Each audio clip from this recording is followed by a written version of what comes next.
I get lost inside my thoughts, and when I start to think. El desarrollo del sistema nervioso y principales alteraciones en el neurodesarrollo. Ontogénesis del sistema nervioso. Para que un encéfalo se pueda considerar como adulto, se darán primero instrucciones genéticas, señales intercelulares y la interacción del recién nacido con el mundo exterior. En este video daremos un panorama general de cómo ciertos acontecimientos acompañan el desarrollo del sistema nervioso.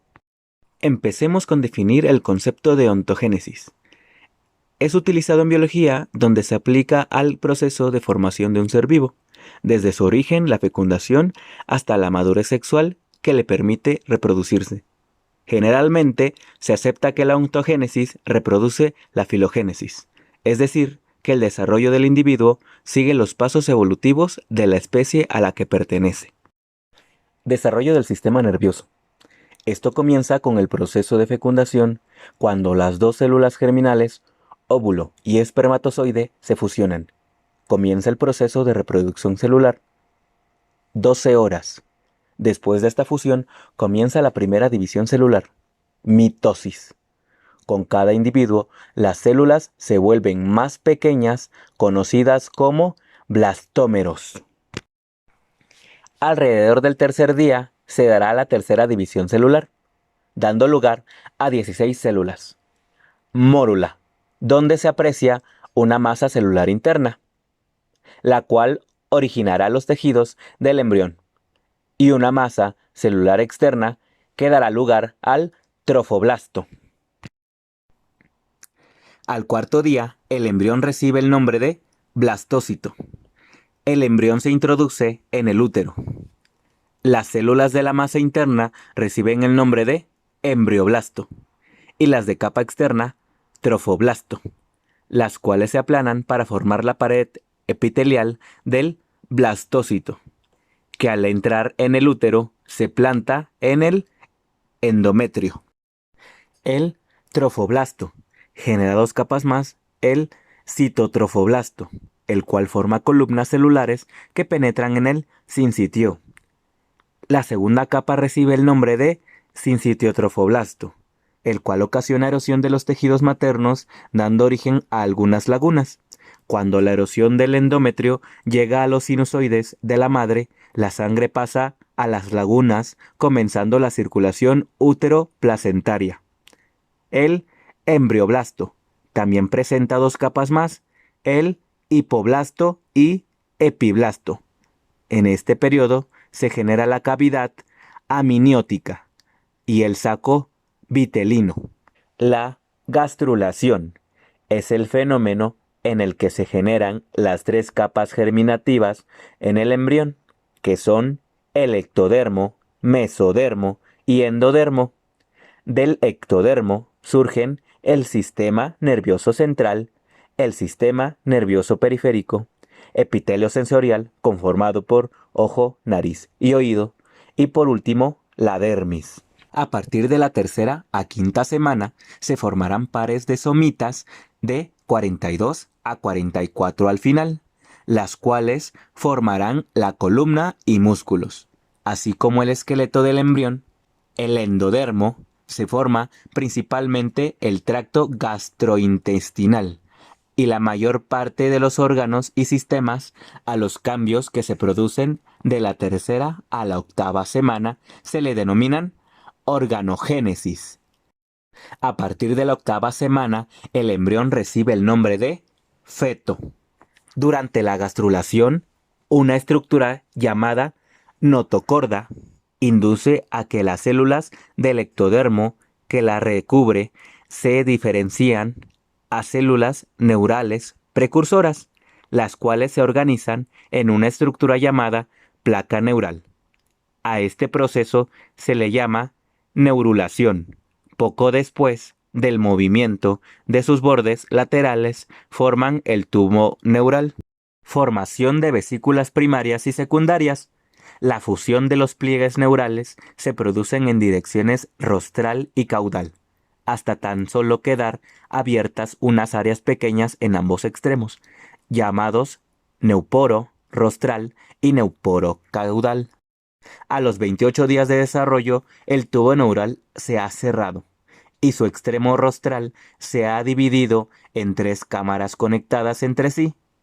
Estas se convierten en ventrículos, mientras que el tejido que las rodea da origen a 3 vesículas primarias: prosencéfalo, mesencéfalo y rombencéfalo, a partir de las cuales se desarrolla el encéfalo. Al día 36, el prosencéfalo se divide parcialmente en 2 vesículas cerebrales secundarias: telencéfalo, que son los hemisferios cerebrales primitivos, y diencéfalo. El mesencéfalo no sufre modificaciones, mientras que el rombencéfalo se divide en metencéfalo y mielencéfalo. Mielencéfalo. Esta vesícula origina la médula oblonga o bulbo raquídeo. El bulbo contiene una parte de la información reticular. Metencéfalo, conformado por el puente o protuberancia y el cerebelo. La cavidad del rombencéfalo origina el cuarto ventrículo y el canal central de la médula espinal.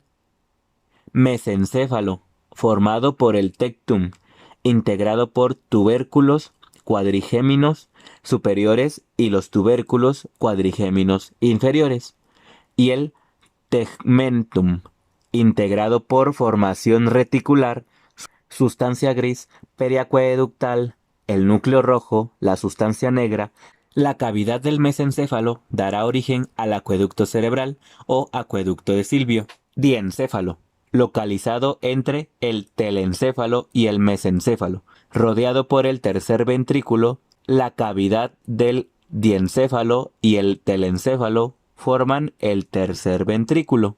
Las paredes laterales se desarrollan 3 tumefacciones que posteriormente se convierten en el epitálamo, el tálamo y el hipotálamo. Telencéfalo consiste en 12 vaginaciones laterales o hemisferios cerebrales y sus cavidades. Los hemisferios cerebrales están cubiertos por la corteza cerebral y contienen el sistema límbico, en el cual se encuentra el hipocampo, amígdala, fornix y cuerpos mamilares, y los ganglios basales, en los que se encuentran el núcleo caudado, putamen y el globo pálido.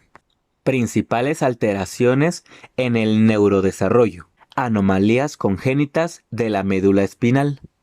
La mayoría de las malformaciones de médula espinal se producen a consecuencia de defectos en el cierre del tubo neural en el transcurso de la 3ª y 4ª semana. Entre las que encontramos son espina bífida, en la que los arcos vertebrales no se cierran antes del nacimiento. Esta se debe a la ausencia de porciones dorsales de una o más vértebras que flanquean la médula o falta de fusión de ambos arcos para completar el agujero vertebral, dependiendo de la localización de la o las vértebras mal fusionadas y de la forma o manifestación de la lesión. Se distingue la espina bífida oculta y la espina bífida abierta. Anomalía congénita del encéfalo. Estas anomalías también resultan del trastorno en el cierre del tubo neural. La anencefalia o meroanencefalia es un trastorno ocasionado por la persistencia de la abertura cefálica del tubo neural, cuya causa podría consistir en una alteración de los mecanismos de inducción. Su nombre hace referencia a la ausencia de cerebro. La mayoría de los embriones con este trastorno se abortan instantáneamente. Si el embarazo llega a su término, rara vez sobreviven unas horas. En conclusión, podemos observar que el desarrollo del sistema nervioso del ser humano requiere de una serie de pasos secuenciados que permitan garantizar el buen funcionamiento y estructuración de sus diferentes componentes. Gracias a diversos estudios se han revelado las diferentes etapas de este desarrollo, lo cual ha permitido el diagnóstico y tratamiento de las alteraciones del sistema nervioso, dando a los individuos más y mejores posibilidades de un desarrollo óptimo en la vida.